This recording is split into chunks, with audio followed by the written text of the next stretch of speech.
All right, so let's see. I want to do u substitution, but if I make the inside u, then I can't, because I don't see its derivative anywhere. If I try setting u equal to sine of root x, then du would be cosine of root x times the derivative of root x, which is 1 over 2 root x. Then if I make dv equal to 1 dx, then v is x. Let's see what happens. So uv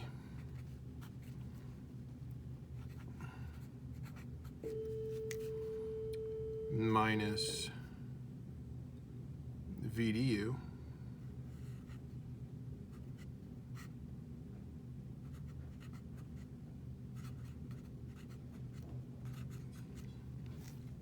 Okay, so at the outset, this seems a little worse, but I can do a couple of things that might just make this better. So, right, we've got our x sine root x over root x. Well, let's bring the 1/2 out front first. X over root x. If you are careful here, this is x to the 1 over x to the 1/2. And the way the exponents work is you subtract exponents when you're dividing. So this changes to just x to the 1/2 or root x. Cosine root x. So if I do that, I am wondering if I can do u substitution here. Let me kind of pull it off to the side and think about that.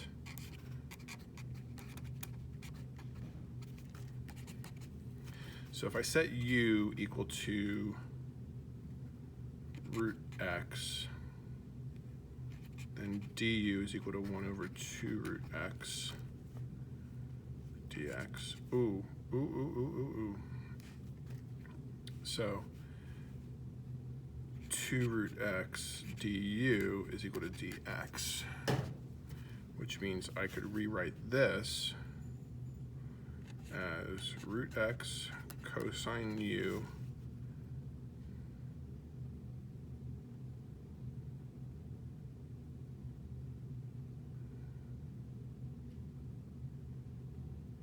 to root x du.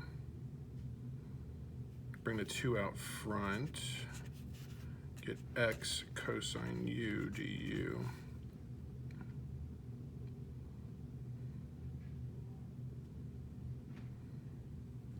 And remember, this, I am just focusing, this is just this part. I'm seeing what I can do to this part. So this is my thought for this part. Well, now I have x and u mixed. I'm not supposed to have x and u mixed together, so. Well, I could get x by itself. I could square both sides and get u squared is equal to x. So I could write this as u squared. I could do tabular method on this.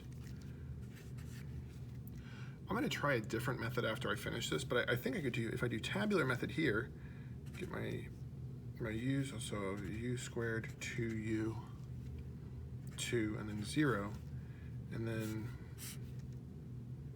my dv's start with cosine u, then sine u, then negative cosine u, then negative sine u. Remember, we're doing antiderivatives there. So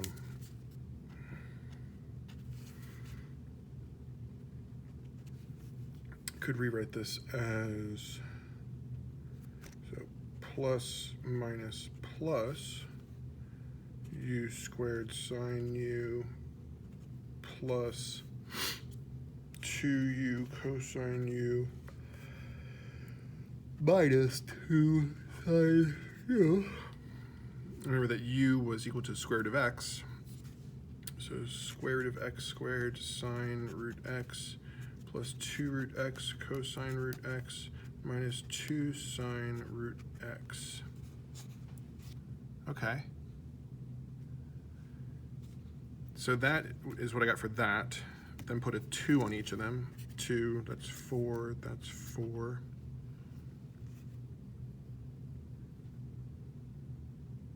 Oh, but then there's a 1/2. So then go back. 1, 2, 2. Okay, so I got x sine root x minus all that. So root x squared is x sine root x plus 2 root, no, not plus, minus 2x cosine root x plus 2 sine root x. And it looks like my x sine root x and my x sine root x cancel. So I finish this with negative 2 root x cosine root x plus 2 sine root x plus c. Okay. Nice and straightforward. No, not at all. That was, for me, that was an enjoyable challenge. Let me see, sine root x.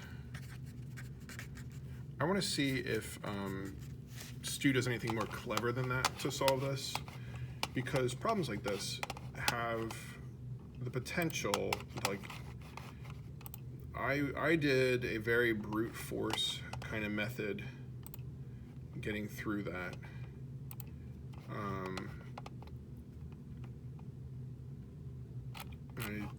Unless I made some slight mistake somewhere, like I think my reasoning's fine, but that's not always the way through. Sometimes there's a more elegant solution.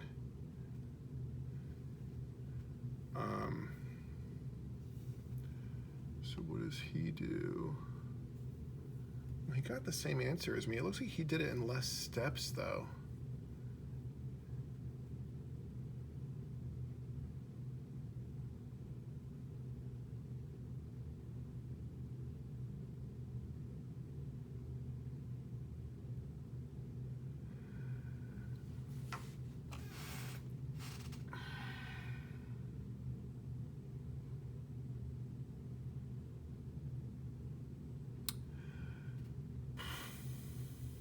Okay, so here is the clever trick that Stu did. Let me just,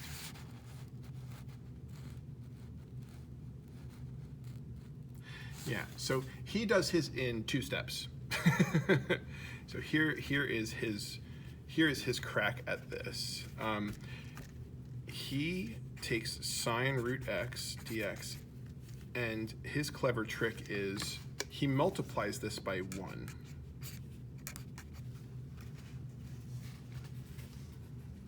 You can agree with me that this and the previous step are identical to one another.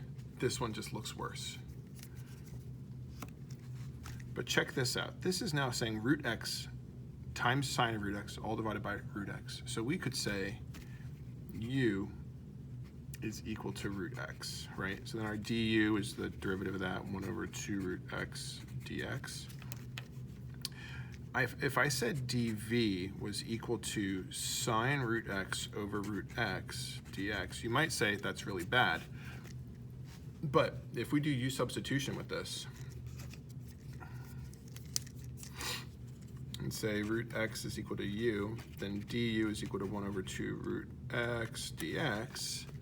Well, then when we do substitution here, we get sine of u, right? And this is 2 root x du right here.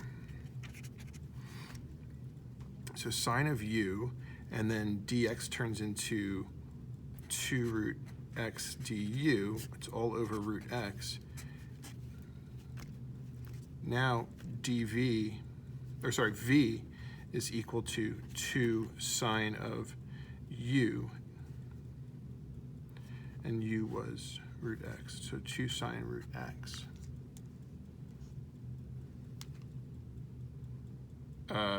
sorry. V is equal to the antiderivative of this. Not quite that. Sorry, so we're at sine u, we're at 2 sine u du. I got a step ahead of myself.